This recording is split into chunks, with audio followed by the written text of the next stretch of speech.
when I found out that I had to write a tribute speech, I had no idea who I was going to write about. I thought and thought about it, and I couldn't find a specific person besides my parents that I would feel right by giving a tribute speech to, until April 18th. On April 18th, I went on an honor flight trip. I was paired with a World War II veteran, and we were to go to Washington, D.C., so that he could see his World War II memorial and everything else there is to see in the District of Columbia. This man, Clifford Fay, in a span of 1 year, got married, was drafted into the war, flew 52 missions in the Air Force, accepted his imminent death, and lived to tell his story to me. This is that story. Clifford Fay is an extremely admirable man. Clifford Fay is a 90-year-old World War II veteran. He loves his wife, has a tight-knit family, and enjoys playing with his dogs. At the beginning of our trip, well, frankly, I got the impression that Cliff was a grumpy old man. I met him at the airport and introduced myself. I asked him, "Are you excited for the trip?"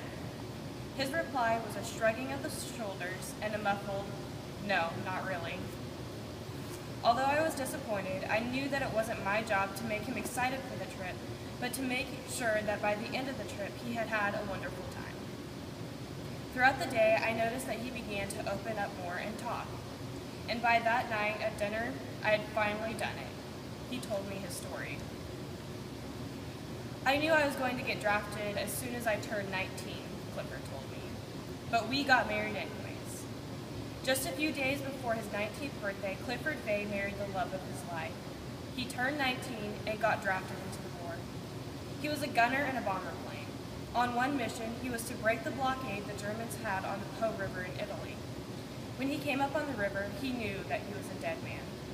He thought to himself, "I'm going to die today." He had accepted that he was going to die. Once he did this, his nerves calmed down and he was at peace. He was ready to fight. He did and lived through it. Clifford Fay did 52 missions in World War II in 4 months.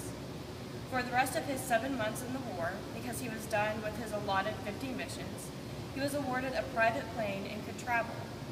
Clifford told me stories of Rome, Madrid, and how he hated Paris. At the end of our trip, Clifford looked at me and said, "I have no idea how I was able to get up every day and get into an airplane and shoot at people that were shooting back at me." I responded, "Because you had to." He smiled. Veterans should be respected and treasured for the sacrifices they made for our country, our families, and for ourselves. Like Toby Keith says best, "I will always do my duty, no matter what the price. I've counted up the cost, I know the sacrifice. And I don't want to die for you, but if dying is asking me, I'll bear that cross with honor, because freedom don't come free. I'm an American soldier." In a span of 1 year, Clifford got married, was drafted into the war, flew 52 missions in the Air Force, accepted his imminent death, and lived to tell his story to me. This is an extremely admirable man.